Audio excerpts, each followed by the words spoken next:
Assalamualaikum, halo teman-teman. Selamat datang di video pembelajaran saya. Perkenalkan, nama saya Rinasca. Pada kesempatan kali ini, saya akan menjelaskan tentang materi sistem sirkulasi.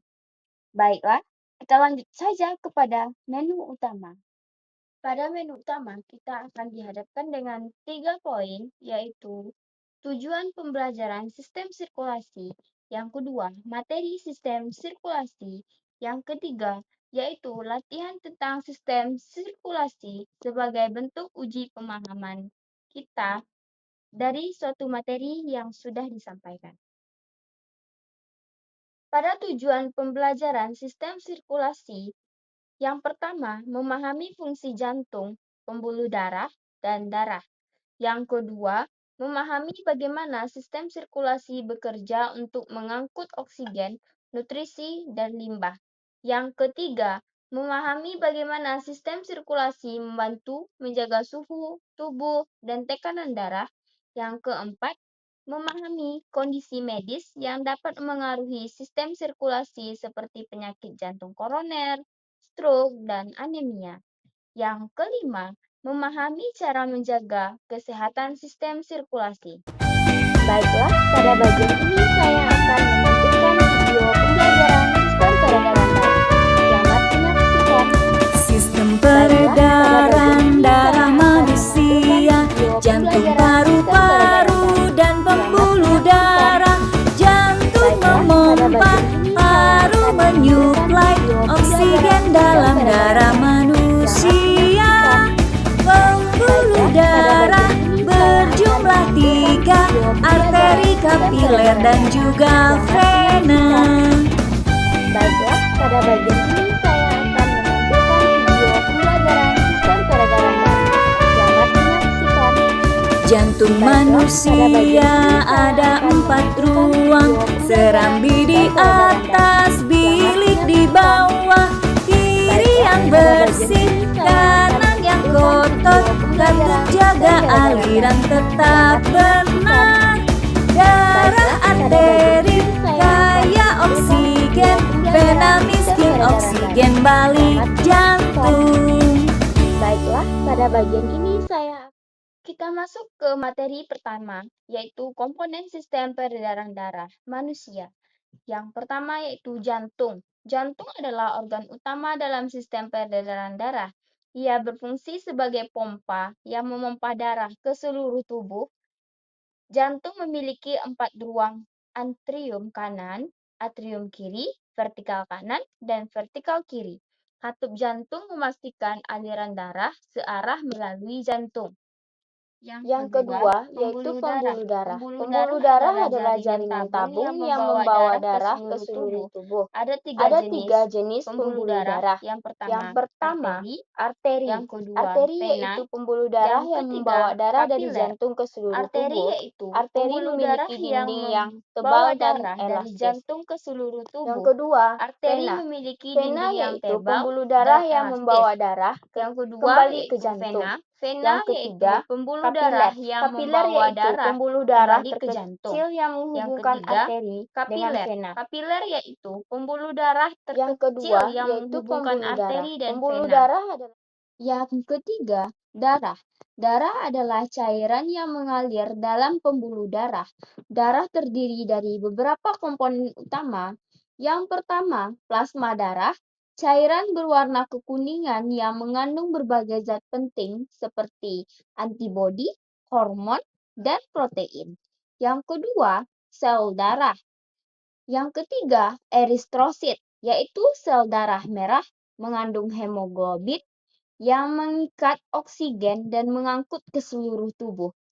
Yang keempat, leukosit, sel darah putih, komponen utama dari sistem kekebalan tubuh yang melawan infeksi dan penyakit.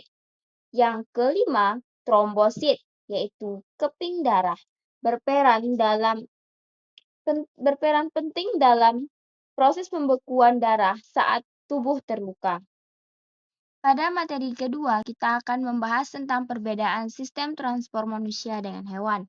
Ada dua sistem peredaran darah dengan pembuluh, yaitu sistem peredaran darah terbuka dan tertutup. Yang pertama, sistem transportasi pada protozoa dan hewan tingkat rendah. Protozoa menyerap makanan melalui permukaan tubuhnya.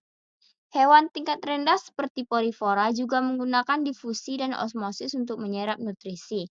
Pada Coelurata, rongga gas vaskular berfungsi sebagai alat pencernaan dan distribusi makanan.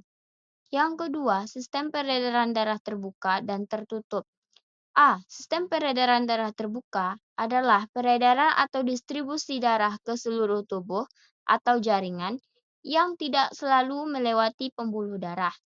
B. Sistem peredaran darah tertutup adalah sirkulasi darah ke seluruh tubuh melalui pembuluh darah. Pada sistem peredaran darah ini, darah diedarkan melewati arteri dan kembali ke jantung. Ketiga, sistem peredaran darah pada vertebrata. Perhatikan uraian pada masing-masing kelas hewan berikut ini. Sistem peredaran darah pada ikan. Sistem peredaran darah pada ikan terdiri dari jantung beruang dua, yaitu sebuah bilik vertikal dan sebuah serambi atrium. Jantung terletak di bawah faring di dalam rongga perikardium, yaitu bagian dari rongga tubuh yang terletak di arterior. Selain itu, terdapat organ sinus venesus, yaitu struktur penghubung berupa rongga yang menerima darah dari vena dan terbuka di ruang depan jantung. Yang kedua, sistem peredaran darah pada katak. Sistem peredaran darah pada katak terdiri dari jantung beruang 3, arteri, vena, venosus, kelenjar limfa, dan cairan limfa. Darah katak tersusun dari plasma darah yang terang dan berisi sel-sel darah korpuskula, yakni sel-sel darah merah, sel darah putih, dan keping sel darah. Jantung katak terdiri dari 1. Sebuah bilik yang berdinding tebal dan letaknya di sebuah posterior. Kedua, 2 buah serambi, yakni serambi kanan, atrium dexter, dan serambi kiri, atrium sinister. Ketiga, sinus venesus yang berbentuk segitiga dan terletak di sebelah dorsal dari jantung. Yang keempat, truncus arteriosus berupa pembuluh bulat yang keluar dari bagian dasar anterior bilik. Materi ketiga, kita akan membahas tentang kelainan dan gangguan sistem peredaran darah. Kelainan dan gangguan sistem peredaran darah bermacam-macam. Yang pertama, anemia, yaitu kurang darah, dikarenakan kurangnya kadar Hb dalam darah atau kurangnya jumlah eritrosit dalam darah. Yang kedua, varises, yaitu pelebaran pembuluh darah di betis. Yang ketiga, hemoroid atau ambeien, pelebaran pembuluh darah di sekitar dubur atau anus. Yang keempat, arteriosklerosis, yaitu pengerasan pembuluh nadi karena timbunan kapur. Yang kelima, arteriosklerosis, yaitu pengerasan pembuluh nadi karena endapan lemak. Yang keenam, embolus, tersumbatnya pembuluh darah karena benda yang bergerak. Yang ketujuh, trombus, tersumbatnya pembuluh darah karena benda yang tidak bergerak. Yang kedelapan, hemofili, yaitu kelainan darah sukar membeku karena faktor hereditas atau menurun.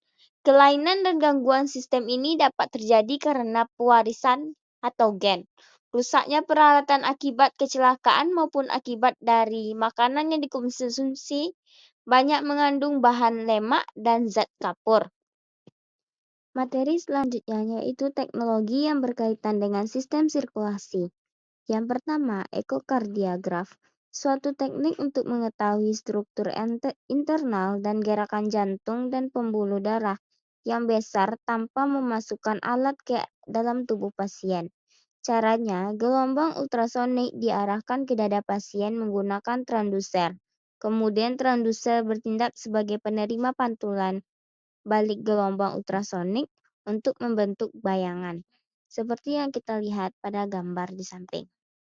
Yang kedua, pemindaian dengan cara bahan radioaktif merupakan cara yang aman untuk mengenali penyakit jantung. Pada dasarnya, metode ini dilakukan untuk mengetahui aliran darah di arteri jantung dan untuk mengetahui fungsi ventrikel.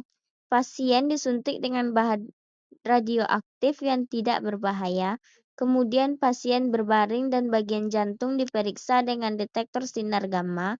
Detektor akan merekam gambar jantung dan dari rekaman tersebut dapat dibuat foto polaroidnya. Satu-satunya ketidaknyamanan adalah saat pasien disuntik menggunakan jarum suntik. Metode ini hampir tidak menimbulkan komplikasi. Seperti yang kita lihat pada gambar di samping, yaitu alat yang digunakan untuk pemindaian dengan bahan radioaktif. Yang ketiga yaitu angioplasti, yang dilakukan untuk membuka aliran darah pada pembuluh darah yang tersumbat oleh plak, timbunan lemak. Caranya, balon yang masih kempis diletakkan pada tabung kecil panjang atau kateter, kemudian dimasukkan ke dalam bagian arteri yang tersumbat. Setelahnya, letaknya tepat balon digelembungkan. Saat balon membesar, plak akan terdorong keluar, arteri melebar, dan aliran darah kembali lancar. Yang keempat, operasi bypass jantung seringkali dilakukan terhadap pasien yang menderita penyumbatan pembuluh darah arteri jantung. Dalam metode ini diperlukan vena dari bagian tubuh yang lain untuk menggantikan jalur arteri yang tersumbat seperti pada gambar di samping. Baiklah, kita sudah masuk kepada menu terakhir yaitu latihan. Silakan kepada teman-teman mengerjakan latihan sebagai bentuk pemahaman dari materi yang saya sampaikan dan saya jelaskan. Hanya sampai di situ video pembelajaran dari saya ucapkan terima kasih dan sampai berjumpa lagi di video-video berikutnya. Assalamualaikum warahmatullahi wabarakatuh.